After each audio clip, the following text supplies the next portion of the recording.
لفتي نظري لانه انا شفت دكاتره كتير بتتكلم، قالوا ممكن تتحسن فتره لو مشيت على النظام ده هتحسن. وبعدين هتتعب جامد جدا. لما هتحسن. حضرتك قلتي دلوقتي انه هتهضمها بسهوله فهتحس يعني انك اتحسنت، ولكن مفيش قيمه غذائيه بتدخل لك، فمع الوقت ده هيبقى ضرر ليك. والوقت ده ممكن يكون كتير جدا، الوقت ده ممكن يكون كتير جدا، ممكن يقعد 10 سنين. عشان كده انا مصدقه الناس اللي بتقول لا احنا كويسين احنا متحسنين في يعني ده على فكره.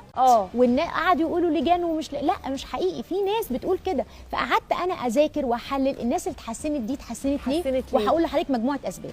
منعت حاجات، منعت الدقيق الابيض مثلا. طب ما احنا العلم بيقول ان الدقيق الابيض ده حاجه ده احنا طول عمر ده والجلوتين ده من اسمه بلو يعني الكلام في القصه دي ان هو بيصعب الهضم وبيعمل ارتشاح امعاء ده نفس المدرسه اللي انا بتكلم فيها. تمام. الحاجه الثانيه بعض الناس اللي كانوا بقى على النظام ستريكت لا اخذوا كميات مهوله من الكورتيزون.